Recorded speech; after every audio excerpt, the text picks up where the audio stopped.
This first story comes from a viewer named Maeve, and it takes place when she was 13 years old. Maeve had been invited to her friend Amira's house for a sleepover along with 2 other girls from their class, Jessica and Mia.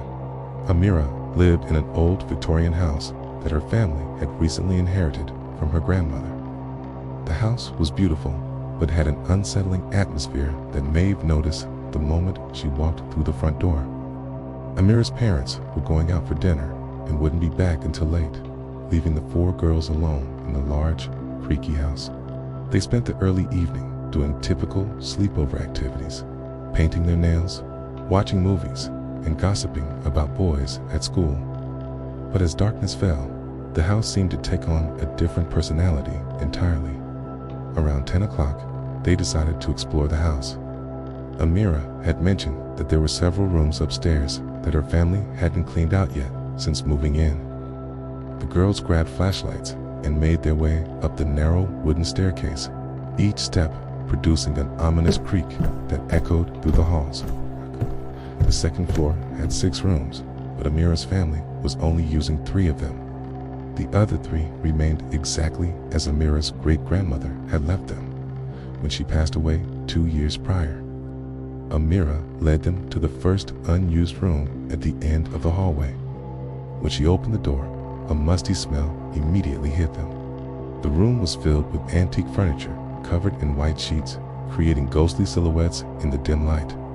As they explored the room with their flashlights, Jessica noticed something strange about one of the covered pieces of furniture. The sheet was moving slightly, as if something underneath was breathing. She pointed it out to the others, and they all watched in silence as the fabric rose and fell in a rhythmic pattern. Mira, trying to be brave, approached the covered object and quickly pulled away the sheet.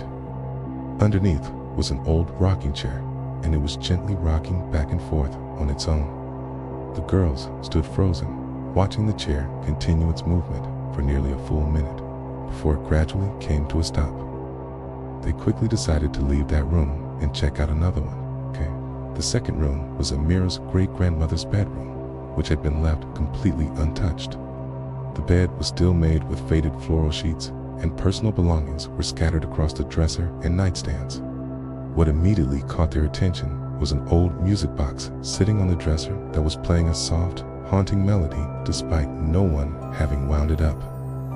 Maeve felt a chill run down her spine as she listened to the delicate tune. She noticed that the melody seemed to be coming from different parts of the room, as if the sound was moving around them. She mentioned this to the others. They all confirmed they were experiencing the same thing. Mia, who had been quiet up until this point, suddenly grabbed Maeve's arm and pointed toward the bedroom window.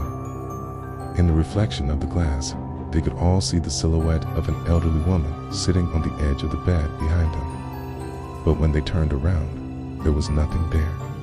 When they looked back at the window, the reflection was gone too. The girls decided they had seen enough and headed back downstairs to Amira's room. But their night of terror was far from over. Around midnight, as they were trying to settle down and go to sleep, they began hearing footsteps in the hallway outside Amira's room. The footsteps were slow and deliberate, as if someone was pacing back and forth. Amira assured them it was probably just the house settling, but the footsteps continued for over an hour. They would stop for a few minutes, then start up again. Sometimes the footsteps sounded like they were right outside the door, and other times they seemed to be coming from the room directly above them. Around 2 in the morning, Jessica needed to use the bathroom. The bathroom was just down the hall from Amira's room, but none of the girls wanted to go alone. Maeve volunteered to go with her, and they quietly opened the bedroom door and stepped into the hallway. The hallway was completely dark, except for a small nightlight plugged into the wall near the bathroom. As they walked toward the bathroom, Maeve noticed that the nightlight was casting strange shadows on the walls that didn't seem to match their movements. The shadows appeared to be following them, but they were distorted and moved independently. When they reached the bathroom, Jessica went inside, while Maeve waited in the hallway. As Maeve stood there, she heard a door creak open somewhere upstairs. Then she heard those same slow, deliberate footsteps they had been hearing all night, but now they were coming down the stairs. Maeve's heart began racing as the footsteps reached the bottom of the staircase and began moving down the hallway toward her. She could hear them getting closer and closer, but she couldn't see anyone. She pressed herself against the bathroom door and whispered urgently for Jessica to hurry up. Just as the footsteps seemed to reach her location, Jessica opened the bathroom door. The footsteps immediately stopped. The girls rushed back to Amira's room and told the others what had happened. None of them slept for the rest of the night. The next morning, Amira's parents returned and found the 4 girls huddled together in the living room. When they asked what was wrong, Amira told them about the strange occurrences during the night. Her mother got a very serious look on her face and explained that Amira's great-grandmother had been very attached to the house and had expressed before her death that she would never leave it. Amira's mother revealed that the family had been experiencing unexplained phenomena since moving in, but they hadn't wanted to scare Amira. She said that the rocking chair in the unused room had been her great-grandmother's favorite place to sit, and the music box had been a treasured possession that played her favorite song. Maeve never spent another night at Amira's house, and Amira's family eventually moved out 6 months later after the paranormal activity became too intense to ignore. This second story was sent to me by a viewer named Kai, who experienced this terrifying encounter when he was 15 years old. Kai had been invited to spend the night at his friend Jonathan's house, along with their mutual friend Jacob. Jonathan lived in a newer suburban neighborhood, so Kai wasn't expecting anything unusual to happen. Jonathan's house was a standard 2-story colonial with a finished basement where the boys planned to spend most of their time. Jonathan's parents had set up the basement as a recreation room with a large TV, gaming systems, and a comfortable sectional couch. The plan was to stay up all night playing video games and watching horror movies. Everything started normally. They ordered pizza, played some games, and around 11 o'clock decided to watch a horror movie. Jonathan had picked out an old supernatural thriller about a haunted house. About halfway through the movie, they started hearing strange noises coming from upstairs. At first, they assumed it was Jonathan's parents moving around, but Jonathan mentioned that his parents always went to bed by 10 o'clock and were very light sleepers. The noises they were hearing sounded like furniture being moved across the floor, followed by what sounded like marbles or small balls rolling around. Jonathan went upstairs to investigate, leaving Kai and Jacob in the basement. After about 10 minutes, Jonathan returned, looking confused and slightly worried. He told them that his parents were sound asleep, and there was no sign of what could have been making the noises. But while he was upstairs, the noises had stopped completely. They decided to ignore it and continue watching the movie. But as soon as Jonathan sat back down, the noises started again, this time even louder than before. It sounded like someone was dragging heavy furniture across the floor directly above them. Jacob suggested they all go upstairs together to investigate. As they climbed the stairs from the basement, the noises suddenly stopped. The main floor of the house was completely quiet and dark, except for a small lamp Jonathan's mother always left on in the living room. They walked through each room on the main floor, but everything appeared normal. Jonathan checked on his parents, and they were still fast asleep. The boys stood in the hallway discussing what they had heard when they noticed something that made their blood run cold. Coming from upstairs, they could hear what sounded like a child crying. The crying was soft but persistent, and it seemed to be coming from Jonathan's little sister's room. Jonathan immediately became concerned because his sister was spending the night at their grandmother's house and wasn't supposed to be home. The 3 boys cautiously climbed the stairs to the second floor. The crying was definitely coming from his sister's room, and as they got closer, they could also hear what sounded like a music box playing a lullaby. Jonathan slowly opened his sister's bedroom door, and the room was completely empty. But the crying and music box sounds continued for another few seconds, before abruptly stopping.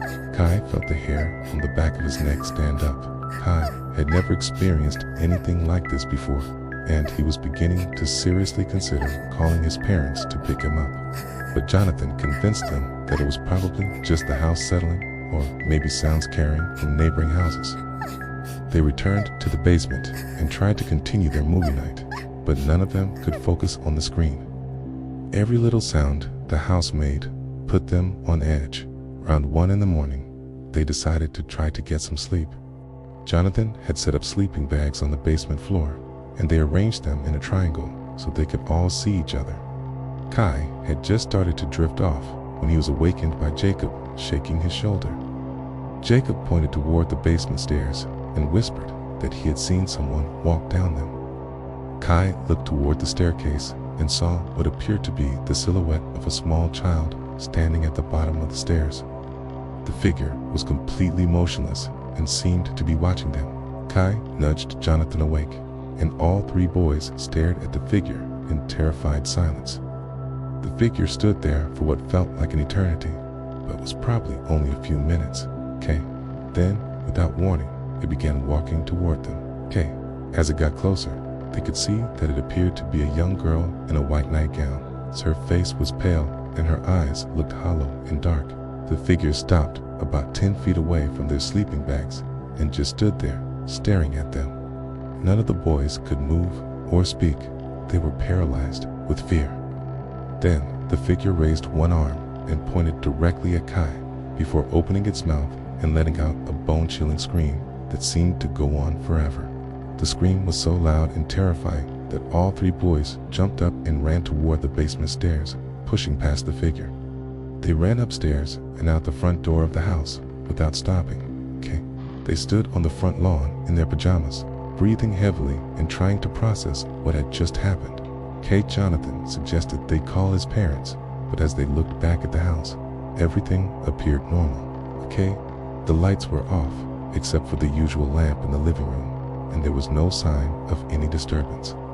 After debating what to do, they decided to go back inside, but they spent the rest of the night in Jonathan's room upstairs with the lights on. The next morning, Jonathan asked his parents if they had heard anything unusual during the night. His mother mentioned that she had heard what sounded like children playing around 1 in the morning, but she assumed it was the boys being rowdy in the basement. Jonathan's father revealed something that sent chills down Kai's spine. He explained that before the neighborhood was built, the land had been the site of an old farmhouse where a tragic accident had occurred in the 1940s. A young girl had died in a fire that destroyed the original house, and her body was never recovered because the basement had collapsed. Kai learned that their current house had been built directly over the spot where the old farmhouse basement had been located. Several neighbors had reported similar encounters with the spirit of a young girl, but most people kept quiet about it to avoid scaring potential home buyers in the area.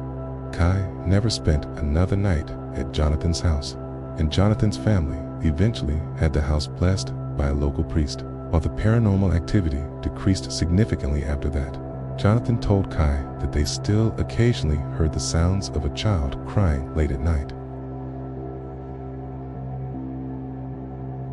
This final story comes from a viewer named Ashley, and it involves an experience she had when she was 14 years old. Ashley had been invited to a sleepover at her friend Rachel's house to celebrate Rachel's birthday. Also attending were 2 other girls from their friend group, Livia and Chloe. Rachel lived in a rural area about 20 minutes outside of town. Her house was surrounded by dense woods on 3 sides, which created a very isolated feeling, especially at night. Ashley had always been slightly uncomfortable at Rachel's house because of how dark and quiet it became after sunset, but she didn't want to miss her friend's birthday celebration. The birthday party started in the afternoon with typical teenage activities. They had cake, opened presents, and spent time outside taking photos in Rachel's backyard. As evening approached, Rachel's parents announced they were going out for dinner and would be back late, leaving the girls alone for the night. Around 9 o'clock, the girls decided to set up their sleeping area in Rachel's living room, which had large windows facing the backyard and the woods beyond. They arranged their sleeping bags and pillows while chatting about school and boys. As they were getting settled, Olivia noticed something moving in the tree line at the edge of the backyard. She pointed it out to the others, and they all looked out the window. At first, they didn't see anything unusual, but then a figure stepped out from behind one of the trees. The figure appeared to be a man in dark clothing, and he was standing perfectly still about 50 feet from the house, staring directly at the living room windows. The girls immediately felt uncomfortable and moved away from the windows. Rachel suggested they close the curtains and try to ignore whatever was outside. Kisa said that sometimes hunters or hikers passed through the woods behind their house, and it was probably nothing to worry about. Dashley had a bad feeling about the situation.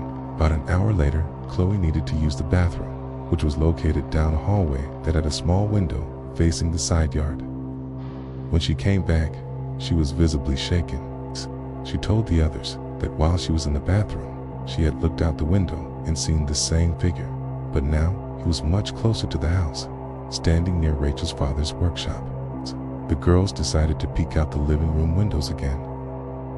The figure was no longer in the backyard, but they could see him near the side of the house, slowly walking around the perimeter. He appeared to be looking in windows and checking doors. Ashley suggested they call Rachel's parents or the police, but Rachel was worried about getting in trouble for having people on their property without permission. She convinced the others that they should just stay inside and wait for the person to leave, but the figure didn't leave. For the next 2 hours, the girls took turns watching from different windows as the man continued to circle the house. Sometimes he would disappear for 20 or 30 minutes, giving them hope that he had left, but then he would reappear in a different location. Around midnight, things took a much more frightening turn. Kaya, the girls were huddled together in the living room when they heard what sounded like someone trying to open the front door. The doorknob was slowly turning back and forth, and they could hear someone pushing against the door. Rachel whispered that she was sure she had locked the door earlier, but the sound continued for several minutes. Then, they heard footsteps moving around to the back of the house. A few minutes later, they heard the same thing happening with the back door. Ashley was terrified and insisted they call for help, but before they could reach for the phone, they heard a tapping sound on the living room windows. The figure was standing right outside, tapping on the glass with what appeared to be a stick or a small branch. The man's face was partially obscured by a hood, but they could see that he was middle-aged with facial hair.